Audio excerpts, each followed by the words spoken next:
Assalamualaikum warahmatullahi wabarakatuh.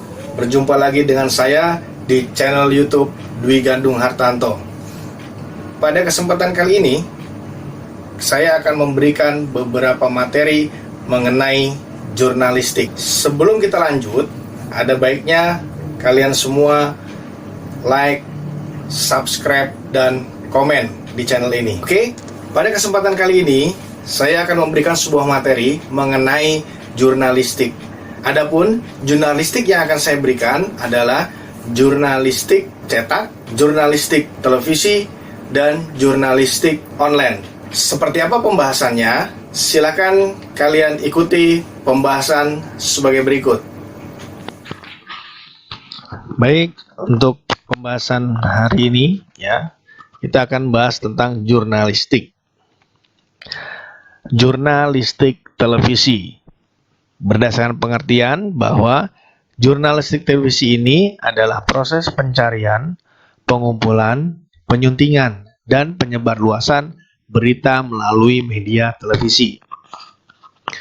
Jurnalisme TV muncul sejak televisi yang identik dengan hiburan juga menyiarkan program berita atau news program.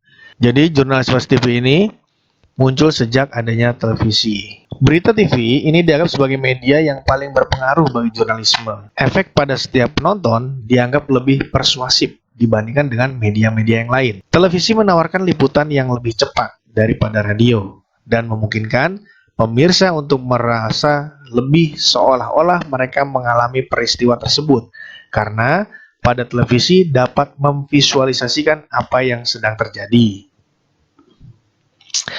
Menurut catatan sejarah jurnalistik atau History of Journalism, jurnalistik TV ini pertama kali muncul di tahun 1947 ketika stasiun NBC menyiarkan acara Meet the Press yang diadopsi dari program siaran radio. Acara ini menampilkan tokoh politik, tokoh ekonomi, dan masalah internasional dengan jurnalis Martha Rountree sebagai moderatornya. Jurnalisme TV memiliki karakteristik sebagai berikut. Yang pertama adalah audiovisual. TV ini akan menyajikan gambar dan suara.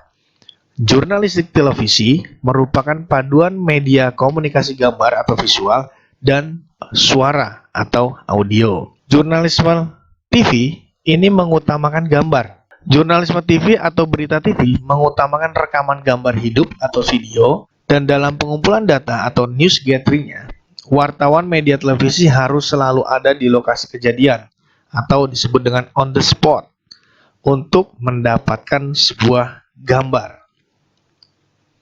Ada ungkapan no picture, no news. Bahkan dalam peristiwa tertentu, kata-kata harus minim dan lebih banyak menampilkan gambar atau biasa dikenal dengan word must less than picture.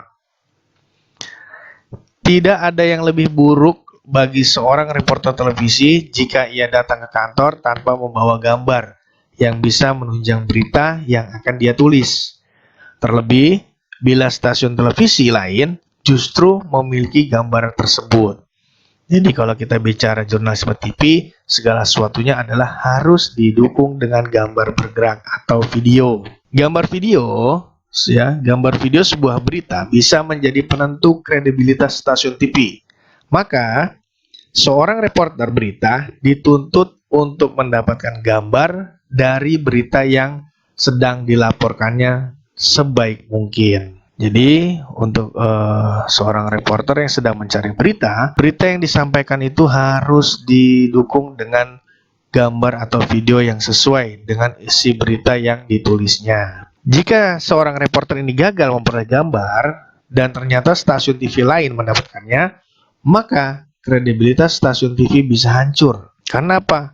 Televisi yang lain saja bisa, masa televisi yang dimaksud tidak bisa. Jadi peran gambar pada jurnalistik TV ini cukup besar.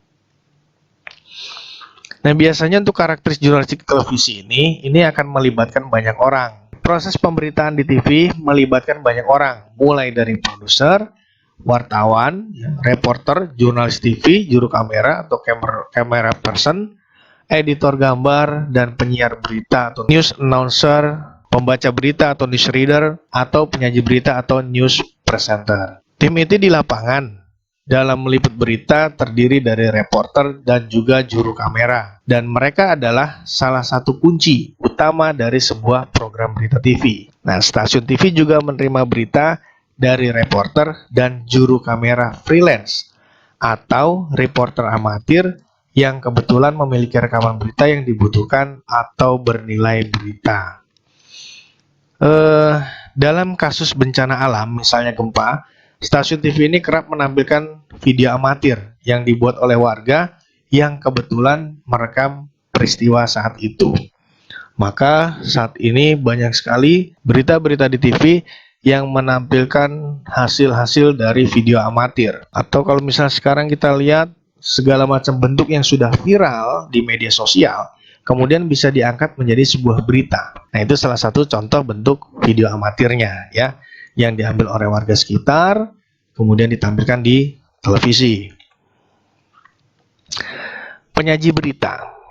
Penyaji berita atau news presenter ini menjadi ujung tombak di studio dalam program berita. Penampilan penyaji berita dan reporter di layar kaca dapat mempengaruhi persepsi dan penerimaan pemirsa televisi. Jadi penyaji berita ini berperan penting dalam proses penyampaian. Kenapa?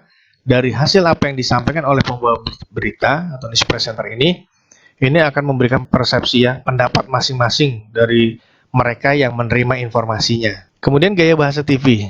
Jurnalistik TV, seperti halnya jurnalistik radio, ini menggunakan bahasa tutur atau bahasa percakapan, atau bahasa lisan. Penulis naskah berita TV menulis berdasarkan gambar atau write to picture. Menulis untuk gambar atau writing for visual. Atau bertutur tentang gambar. Kemudian untuk jurnalistik televisi, ini proses produksinya agak rumit. Ya, kenapa? Jurnalistik TV melalui proses produksi yang rumit sebelum berita disampaikan kepada publik. Proses pemberitaan atau news processing jurnalistik televisi ini meliputi 3 aktivitas pokok. Yang pertama adalah news gathering, peliputan oleh reporter dan juru kamera. Kemudian ada news production, penulisan naskah dan pengeditan gambar dengan durasi tertentu. Naskah berita TV ini harus sinkron dengan gambar yang disajikan. Kemudian ada news presenting. News presenting ini penyajian berita oleh news presenter dalam sebuah program berita. Kemudian karakteristik TV lainnya sama dengan karakteristik media TV itu sendiri. Misalnya dapat dilihat dan didengar hanya saat melakukan siaran. Dapat dilihat dan didengar kembali hanya bila diputar kembali rekamannya. Kalau untuk saat ini kita bicara diputar kembali, kita akan bicara YouTube. Segala macam bentuk televisi, semua punya akun YouTube-nya. Jadi, apa yang sudah dia bisa buat di TV, kemudian dia siarkan ulang lagi di YouTube. Maka, tidak jarang kalau kita lihat, perusahaan-perusahaan televisi juga memiliki akun YouTube. Kemudian yang 7 adalah sekilas. Karakteristik ini sekaligus merupakan menjadi kelemahan dari jurnalisme TV. Berita yang ditayangkan di televisi umumnya hanya muncul 1 kali. Jika pemirsa tidak bisa menangkap isi berita pada tayangan pertama, ia tak punya peluang untuk minta diulang karena hanya tampil sekilas saja. Tapi dengan adanya TV kabel, apa yang sudah pernah diputar di TV, ya, berita yang sudah pernah ditampilkan itu akan bisa ditampilkan lagi. Kita bisa menyetel saluran yang hari-hari sebelumnya. Atau dengan adanya dia membuat akun YouTube, kita bisa melihat berita yang saat ini sudah ditampilkan, dilihat pada keesokan harinya. Jadi sebenarnya dengan adanya fasilitas YouTube atau TV kabel, itu memungkinkan berita itu bisa diputar kapan saja dan bisa diputar berulang-ulang. Kemudian dalam jurnalistik ini, ya, jurnalistik TV ini banyak sekali dikenal jenis-jenis berita. Jenis berita di jurnalistik TV diantaranya adalah hard news. Hard news ini adalah sebuah berita teraktual, lugas, singkat, langsung ke pokok permasalahan yang segera dipublikasikan atau harus secepatnya diketahui khalayak. Harus secepatnya diketahui oleh masyarakat luas, ya. Dengan bentuk topik bisa politik, ekonomi, keamanan, kriminalitas, dan kasus-kasus lainnya. Alur berita dari hard news ini mengikuti struktur piramida terbalik atau inverted pyramid, dengan bagian yang terpenting ada pada pembukaan berita. Itu hard news. Kemudian adalah soft news atau feature. Soft news atau berita ringan seringkali juga disebut dengan features. Feature ini adalah berita yang tidak terkait dengan aktualitas, tapi dia punya daya tarik bagi khalayak pemirsa, punya daya tarik bagi semua orang. Dengan kata lain, berita lunak atau soft news adalah segala informasi yang penting dan menarik yang disampaikan secara mendalam, namun tidak bersifat harus segera ditayangkan. Nah, biasanya topik soft news ini adalah topik tentang olahraga, hiburan, fashion, gaya hidup, budaya, dan bentuk lainnya. Kemudian ada yang namanya investigative reports. Investigative reports ini ya biasa juga disebut dengan laporan penyelidikan atau investigasi. Ini adalah salah satu jenis berita eksklusif yang dibuat secara mendalam dan komprehensif. Datanya tidak dapat diperoleh di permukaan, tapi harus dilakukan berdasarkan proses penyelidikan. Nah, penyajian berita ini harus membutuhkan waktu yang lama dan biasanya akan disajikan dalam sebuah program khusus. Kemudian reader, RDR. Reader ini adalah format berita TV yang paling sederhana, yaitu hanya berupa lead-in yang dibaca oleh presenter. Lead-in ini tidak memiliki gambar ataupun grafik. Reader biasanya akan membaca dengan singkat. Durasinya maksimal itu adalah 30 detik. Reader biasanya dipilih karena naskah berita dibuat dekat dengan saat deadline dan tidak sempat dipadukan dengan gambar. Bisa juga karena perkembangan peristiwa baru sampai ke tangan redaksi. Jadi, perkembangan berita ini baru diterima di redaksi. Nah, ketika siaran berita sedang berlangsung, maka perkembangan terbaru ini pun disisipkan di tengah program siaran. Isi berita dapat berhubungan ataupun tidak berhubungan dengan berita yang sedang ditayangkan. Ini adalah RDR. Selanjutnya ada voice over atau VO. Voice over ini adalah format berita TV yang lead in dan tubuh beritanya dibacakan oleh presenter secara keseluruhan. Durasi satu format berita ini antara 20 sampai dengan 30 detik. Ketika seorang presenter membaca tubuh berita, gambar pun disisipkan sesuai dengan konteks isi narasinya. Ini jenis berita yang paling banyak digunakan di dalam jurnalistik TV. Kemudian adalah voice over graphic atau VOG. VOG ini adalah format berita TV yang lead in dan tubuh beritanya dibacakan oleh presenter secara keseluruhan. Namun, ketika si presenter membaca tubuh berita, tidak ada gambar yang menyertainya, kecuali hanya sebuah grafik ataupun tulisan. Hal ini mungkin terpaksa dilakukan karena peristiwa yang diliput ini sedang berlangsung, dan redaksi belum menerima kiriman gambar peliputan yang bisa untuk ditayangkan. Selanjutnya adalah sound on tape atau SOT. Ini adalah sebuah format berita TV yang hanya berisi lead in dan soundbite dari narasumber. Presenter hanya membacakan lead in berita, kemudian disusul oleh pernyataan narasumber atau soundbite-nya. Format berita ini dipilih jika pernyataan narasumber dianggap lebih penting ditonjolkan daripada disusun dalam bentuk sebuah narasi berita. Format SOT ini bisa bersifat sebagai pelengkap dari berita yang baru saja ditayangkan sebelumnya, atau bisa juga ditayangkan sendiri atau berdiri sendiri.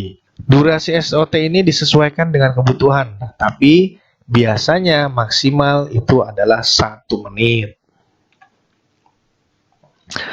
Kemudian voice over, ya, sound on tape atau VOSOT. Ini adalah sebuah format berita TV yang memadukan voice over atau VO dan sound on tape atau SOT.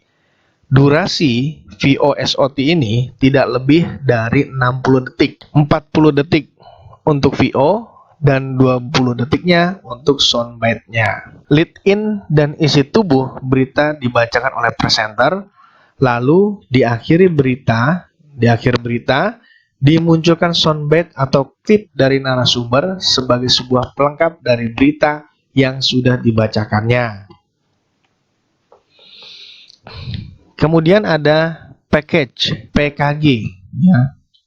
Ini adalah sebuah format berita TV yang hanya lead in-nya yang dibacakan oleh presenter. Tapi isi berita ini merupakan sebuah paket terpisah yang ditayangkan begitu presenter selesai membaca lead in. Paket berita ini sudah dikemas jadi satu kesatuan yang utuh dan serasi antara gambar, narasi, soundbite, dan bahkan grafisnya. Lazimnya, tubuh berita ini akan ditutup dengan narasi. Kalau dirasa penting, reporter dapat muncul dalam paket berita tersebut atau stand up pada awal ataupun akhir berita. Nah, durasi maksimal ya total sekitar 2 menit 30 detik.